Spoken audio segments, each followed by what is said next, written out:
Salut. Donc c'est pas une vidéo sur un trépied, donc c'est normal que ça bouge. Pas d'inquiétude à ce sujet, je vais tenter de regarder également le retour. C'est pas normal, mais je vais le faire. Donc, première vidéo d'une série de deux, du coup, qui va traiter de mon premier vrai travail. Enfin, c'est pas question de vrai travail, c'est sous question de premier travail que j'obtiens sans piston, qui était de travailler, du coup, comme vous avez dû voir le titre, je sais pas comment je l'appellerais, un travail en fast-food, et plus particulièrement un McDo. L'expérience n'a pas été très fructueuse. Donc cette première vidéo va parler plus des clients que de l'intérieur. Et pour l'intérieur, je ferai une autre vidéo de suite après celle-là qui parlera plus de ça. Tout ce que je vais dire va s'appliquer, je pense, pour tous les fast-food. Après, je suis pas une consommatrice de fast-food. J'ai horreur de ça de base. Parce que j'aime manger. Ça se voit, je pense. J'aime manger, mais j'aime manger de la vraie nourriture. J'ai la chance d'habiter en campagne et par conséquent, j'ai la chance d'avoir accès à des produits frais qui sortent de jardin, donc soit de mon grand-père ou de mon frère actuellement. Mais j'ai la chance de pouvoir manger des vrais aliments. Et je sais que c'est pas le cas de tout le monde. Et du coup, la bouffe du McDo, pour moi, c'est assez moyen. Donc mon rapport avec cette entreprise de base était pas très bonne. Bref, donc j'étais dans un McDo de campagne, voilà, parce que j'habite en pleine campagne, donc dans un plaid paumé. Et c'est le seul McDo du coin, donc c'est pour dire à quel point on est un peu dans un plaid paumé. Le McDo le plus proche en dehors de celui-là, il était à une demi-heure de route, je crois. Question bouffe, évidemment, éviter de manger fast-food. Voilà, blablabla, on vous l'a tous dit, c'est pas bon pour la santé, tout ça. Moi je vais vous dire du coup comment était arrivé en fait ce que vous mangez au restaurant. Donc en fait les produits pour la plupart arrivaient en congelé. Sauf que t'as des aliments qui arrivent sous forme de sachets déshydratés et qu'après on mettait dans de l'eau pour les faire gonfler. Enfin gonfler, c'est pas vraiment le bon terme, mais pour leur faire prendre plus de matière. Pour après les servir. Alors, le potentiel de trucs chimiques dans ces aliments est assez impressionnant. Parce qu'évidemment, c'est pas naturel du tout, hein. Et les aliments qui étaient faits comme ça, c'était tout ce qui était les petits oignons. Que nous, on appelait oignons règles. Parce qu'en fait, c'était les oignons que tu mets dans les sandwichs qu'on appelle règles, dans les petits sandwichs. Donc, j'ai plus la liste complète. Mais comme c'est pas un appel à faire la pub pour du McDo, en gros, on en mettait dans les règles. Logique. Ce qu'on appelle les règles, c'était les hamburgers et cheeseburgers parce qu'en fait, on les fait de la même façon. Il y a juste le fromage ou pas qui change. Et donc en fait, ils ont fait à la chaîne tous et sans distinction. C'est juste, j'y reviendrai, mais c'est juste le brodeur qui nous dit là où tu vas avoir tel fromage en fait à mettre. Mais je reviendrai sur la production plus tard, sur l'usine que c'est plus tard. Donc voilà, donc c'est la même chose. Concrètement, c'est la même chose. Et c'est fait vraiment en même temps.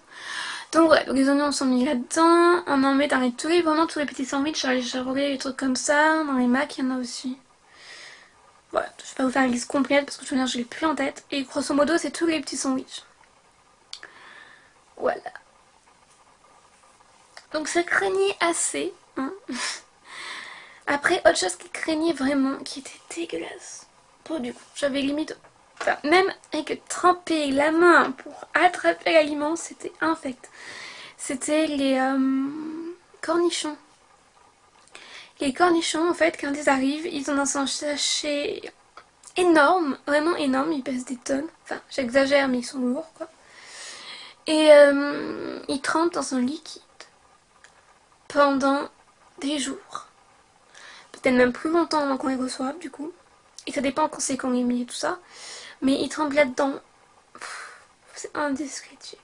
C'est dégueulasse, le liquide est vert, chelou. Et on en mettait à absolument tout, enfin pratiquement tout. Donc je vais pas vous faire la liste non plus de tout ça parce que je me rappelle plus encore. Je sais que par exemple pour le Deluxe il n'y en a pas. Mais concrètement les cornichons, mais mon dieu quoi. Oh, quand on se faisait à manger pour nous-mêmes, on n'en mettait pas quoi. Enfin, une fois je me rappelle qu'il y a une dame. En fait ce jour-là on était en manque de salade. Donc en fait on n'avait plus de salade. Salade normale qu'on met dans les Macs. Et il nous restait que de la batavia. Je sais pas si vous avez déjà mangé de la batavia dans un sandwich, mais c'est assez dégueulasse. Et du coup, on était obligé en fait de mettre de la batavia dans les autres sandwichs si les gens voulaient trouver de la salade. Et il y a une dame en fait qui était au drive et qui a dit très bien, vous ne me mettez pas de salade pour mon Mac, pas de souci. Par contre, vous me remplissez le Mac de cornichons. Elle a dit, non madame, on va le faire parce que voilà, tu nous le demandes et on veut bien être gentil, mais non. Après, on n'a pas le droit vraiment de se parler de ce qui se passe dans le restaurant tant que t'es employé parce que tu signes une charte de confidentialité. Mais concrètement, non, faut pas. Du coup, la personne qui l'a eu au casque n'a pas dû lui dire, n'a pas pu, il n'a pas dû lui dire, madame, ne demandez pas ça parce que c'est dégueulasse, mangez pas ce truc. Il y a évidemment d'autres aliments qui craignent dans l'ensemble. On va passer aux viandes. Alors les viandes des gros sandwichs qu'on appelle nous des quarts, donc des Deluxe, Deluxe et compagnie. Je vais pas faire la liste encore une fois. Parce que j'ai plus les noms en tête et puis je les ai un peu oubliés. En fait, je dirais pas qu'elles sont naturelles. Mais je pense que dans tout ce que sert le McDo, ce sont les viandes qui ont l'air le plus vraies. Je sais pas si j'arrive vraiment à me faire comprendre. Mais c'est en haut ce qu'on a de plus vrai. Entre guillemets. Si on peut dire ça comme ça. Dans le sens où c'est ce qui me paraît être moins chimique. C'est pas forcément bon signe non plus. Hein. Concernant les viandes aussi. Alors évidemment vous avez dû tous vous rendre compte. La première fois que j'ai mangé au McDo, c'est ce qui m'avait frappé le plus. Les viandes des petits sandwichs, on en revient toujours à eux. Est-ce qu'on peut appeler ça des viandes ? Est-ce que c'est de la viande ? Est-ce qu'un animal est mort pour ça ? C'est une question quand même parce que concrètement, est-ce que un animal a vraiment été tué pour cette viande ? Je sais pas.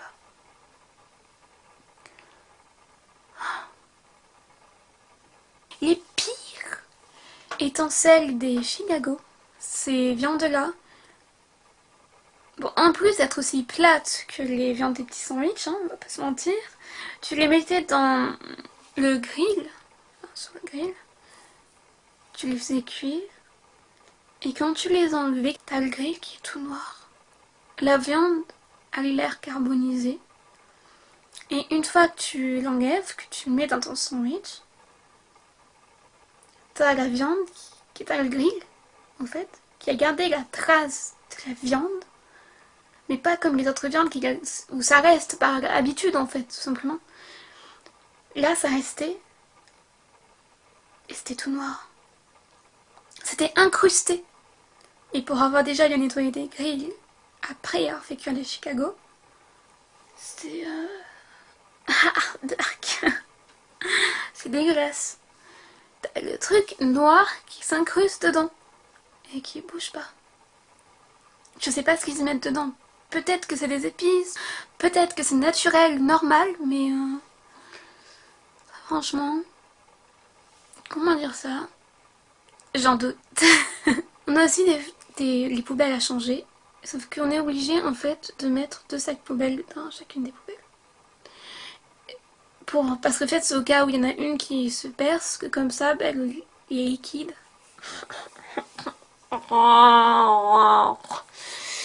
Donc en fait les liquides ne sortent pas de la poubelle. Parce que des fois je changeais les poubelles. Et t'as des gars qui venaient et qui mettaient les détritus dans la poubelle que j'étais en train de changer. Parce qu'il y avait un sac poubelle dedans en fait qui était déjà mis, du coup j'étais en mode bon c'est bon. Ça, non les gars, s'il vous plaît. faites pas ça, non. Mais il le faisait quand même, donc tant pis. Donc il me mettait dans la merde. Parce que je pouvais plus mettre un autre sac poubelle et que j'allais me faire engueuler du coup à cause d'eux. Et je pouvais pas, j'avais pas trop de solutions quoi. Enfin, je peux pas, dans une salle remplie de clients, aller piocher à la main les détritus. Déjà parce qu'on n'a pas le droit. Et ensuite parce que c'est pas possible. Il y avait aussi le matin, quand je faisais les ouvertures. J'adorais faire les ouvertures. Parce que t'étais tranquille. En fait, au bout d'un moment, tu dois faire le dehors. Et tu dois ramasser les détritus laissés par terre. En fait. Et les gens, ils jetaient pas du tout les détritus à la poubelle. Ça va pas s'en étonner. En fait, ça m'énerve concrètement les gens qui foutent toutes parts, qui jettent par terre. Parce que je trouve pas ça normal. Et que ça leur prend 1 minute à se jeter dans une poubelle, quoi. Donc ça m'énerve au plus haut point. Mais soit. C'est pas le truc qui m'a énervé le plus, en soi. Ce qui m'énervait le plus, c'était de voir que des gens s'amusaient et s'embêtaient, parce que concrètement ça devait leur prendre pas mal de temps, à nous planquer les détritus. Donc en fait, on trouvait des gobelets encastrés, vraiment encastrés et déformés, tout cassés, dans des poteaux, au plein milieu du parking du drive.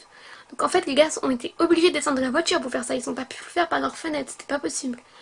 On en trouvait dans des buissons, mais qui étaient tellement enfoncés qu'ils ont dû lui mettre toute leur énergie du monde pour que ça reste enfoncé comme ça. C'est incroyable.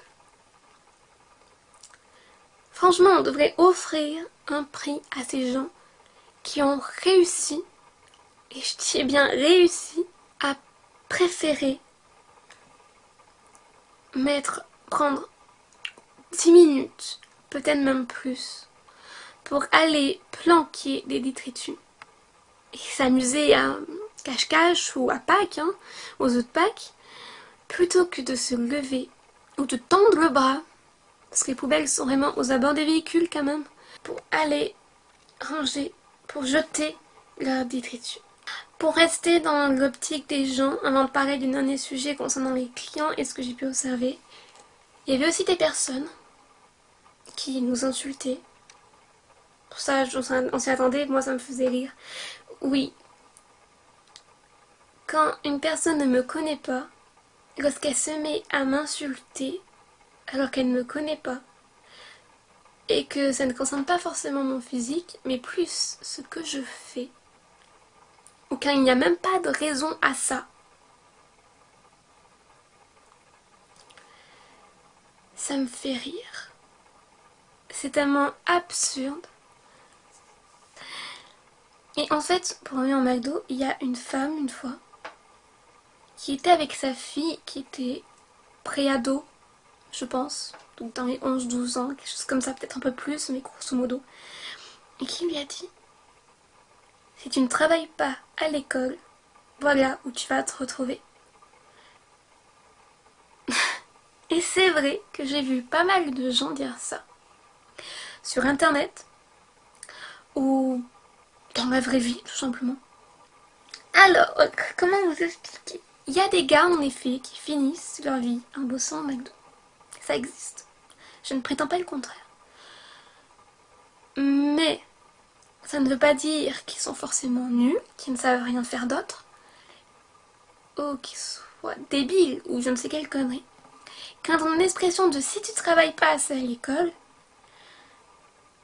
ma chère dame, sais-tu que la grande majorité des gens qui bossent là-bas, quel que soit le fast-food d'ailleurs, ou des métiers de caissière ou des métiers très peu valorisés comme ça, sais-tu que ce sont des étudiants qui le font pour payer leurs factures, leurs cours? Moi, si j'étais obligée de travailler là-bas, c'était pour me payer une école que je veux faire l'année prochaine, mais j'y reviendrai dans une vidéo. C'est pas pour mon plaisir personnel, c'est pas parce que je suis incapable de faire autre chose.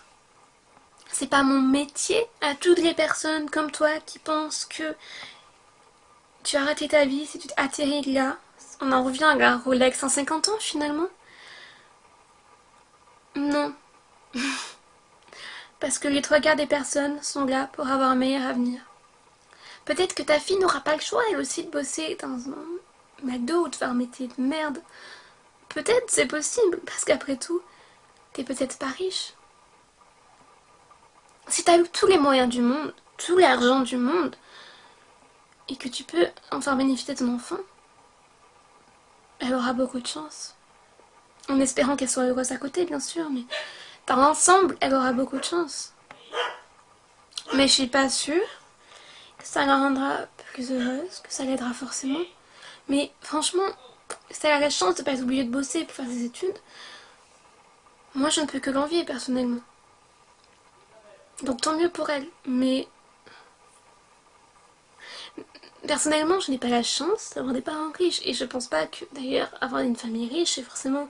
Disons que ça aide pour certaines choses concrètement, mais je pense pas que tu sois mieux en fait. Bref, ça reste à débat. Si vous entendez du bruit bizarre, des cris ou des aboiements, c'est normal, mon frère vient de rentrer de l'école. Il y a des parents qui emmènent leurs gosses fêter leur anniversaire au McDo. Vos gamins seront bien mieux chez vous, chez les amis.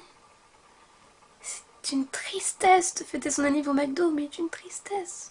Les anniversaires sont toujours pareils, c'est formaté, c'est... Non, les gens. En plus, pour venir aux enfants, on a l'obligation de leur offrir des cadeaux quand ils viennent. On doit leur faire comprendre qu'on est leur ami pour qu'ils reviennent. On manipule vos enfants pour qu'ils reviennent. Je sais que ça se fait dans beaucoup d'entreprises, de restaurants, tout ça, et on va pas dire que McDo est très éthique. Ce que je détestais le plus, le manipuler pour qu'ils reviennent. Voir le sourire de ses parents qui sont contents parce que on a un cadeau à leur enfant. Ah, c'est triste. J'avais envie de leur dire, mais cassez-vous. Souriez pas comme ça. Dites pas merci. On avait des notes dans le couloir des employés qui nous expliquaient comment manipuler des enfants. C'est les clients de demain, tout ça, quoi. Vous le savez d'ailleurs peut-être. Mais à l'étranger,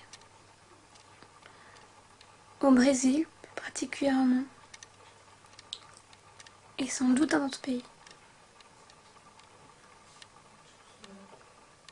le clown de McDonald's s'invite dans les écoles. Mais peut-être qu'il serait temps